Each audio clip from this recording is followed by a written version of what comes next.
Let's bring in Luciana. You're the sort of politician in the room today. What should government be doing, if anything, to just sort of make everybody's life a little easier in this field?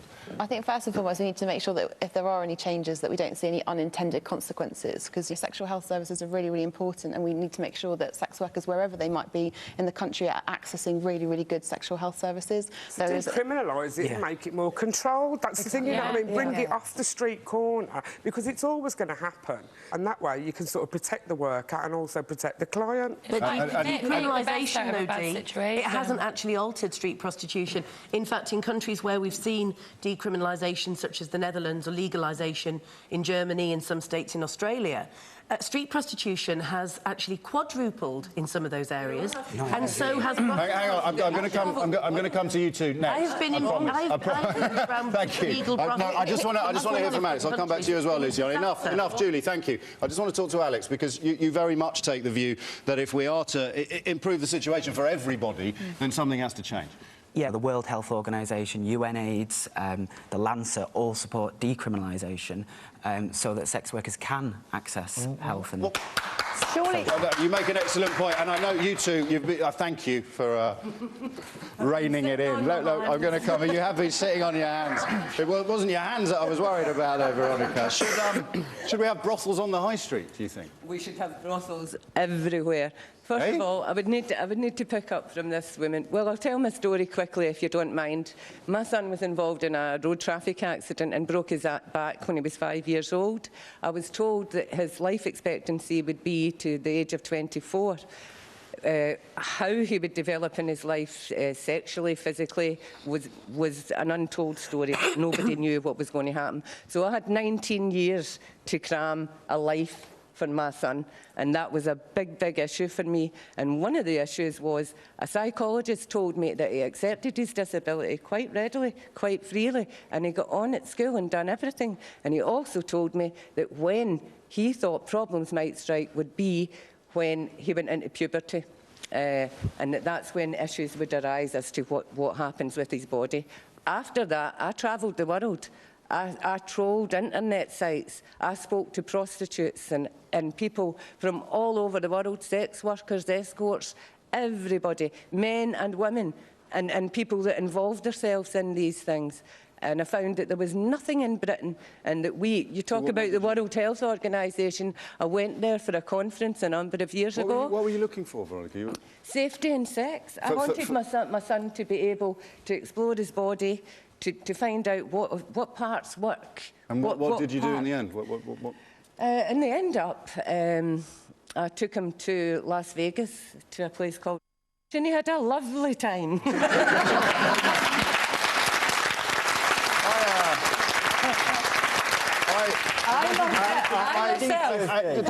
What did you do for his 19th? Well, didn't you end up buying? Didn't you end up buying him?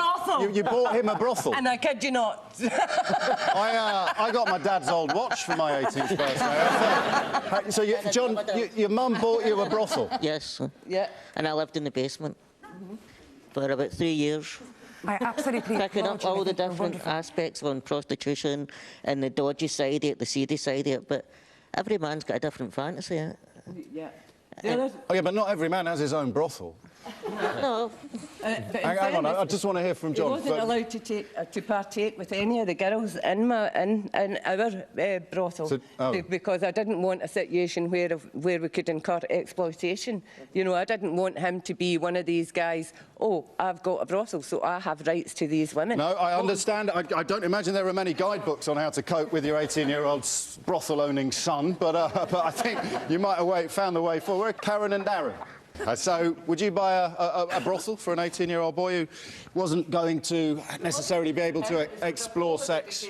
To be quite honest, I know I'm one of the oldest ones here, I'm old-fashioned, but I still think you have your dignity. You say you put a child to keep. Well, what would you say to Veronica, then? What do you think Veronica did wrong? I'd make the best... I've got a son. Tell her. And I'd do everything possible to make my son happy. Yeah. But if he's got such a bad back, I wouldn't encourage him. What he's never had, he wouldn't have missed. And I know it sounds cruel, but you love him, make him happy, take him all over the world. He can have better interests if that's what he wants. He's been all over the world. And this is where, again, the knowledge, and that's why I disagree with this lady over here. And it's not just for people with disabilities. There's a lot of lonely people out there. It's a fascinating point, A lot of lonely people that need some Veronica, comfort. it's a fascinating point, that, Chris, isn't it? Because, I mean, if you don't have a sexual outlet, a sexual release, it can turn you into a pressure cooker and you can end up having all sorts of problems that you might otherwise avoid. Yeah, I agree with what this lady said, though. No disrespect, but what the gentleman over there has never had, he's not going to miss, is he? I don't know if you can say that. That's not true. I don't. So just because he's in a wheelchair, you're saying that because you've No, I don't think he is. I don't think... That just takes me to the story where his friends had pornographic material at school discovered under their dad's beds. He's already missing it, Chris. He's missing it already. You can't grow up in and this even at the age without... of 18, you wouldn't be able to access that because they're all kept high up on shelves, you know. And you can have sex at the age of 16, you can have married, you can have children, but you know, you can't visit a prostitute, you can't access pornography. Thanks, Veronica. You know, there are two people there that said to me I should have more interest in sex. Sex is part of life and everybody should have it. Why shouldn't he have it? No, I didn't say he shouldn't, but I don't think so. When you see Helen and Laura, what goes through your mind?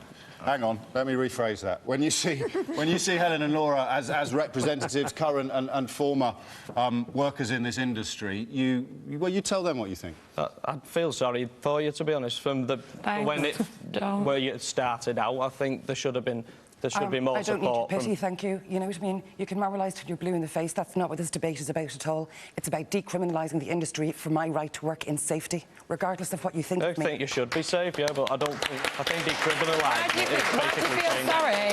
Why do you feel sorry for women that are willing to get... If they're able to get out of bed in the morning and go and do that, they don't need pity. They're able to feel sorry for the women that don't want to be doing it. People who choose to go and do it, they don't need pity. They just need help. They need... It does need policing. It does need health checks and things like that. But it doesn't need pity. Not for the women that are choosing to do that. And yet, if you had a daughter who wanted to go into this industry, it would break your heart. Hang on, I just want to hear... My daughter's only 2 now, but to think that she would feel she'd need to get to that point in life where she'd have to sell herself. You'll never let her do that, and that's the difference. No. People are so quick to judge. In my situation, I needed that money very, very quickly. I don't have anyone to turn to and find that kind of money. So when Helen describes effectively feeling, as you said yourself, backed into a corner, backed up against the wall, we can't really condemn her for that, can we? I don't, but when I had my first baby, she died. She never got over it. I'm sorry. I had to go without. My husband had to work to pay private to get my son. But I didn't go on the... Well, you don't go on the street like how you go out and meet people. I did it in a respectable way. I didn't sell my body. And I want my son to be proud of me. That's an interesting word, and I'm sure he is. That word, Sally Hudson, respectable. Can there be such a thing as a respectable sex worker in your view? Is it Laura? Yes. I think Laura's just completely just... to me, I really admire what you're doing. Veronica over here, I really admire you. You know, I'm not a mother yet, but you don't know what you would do unless you're in those circumstances with your son.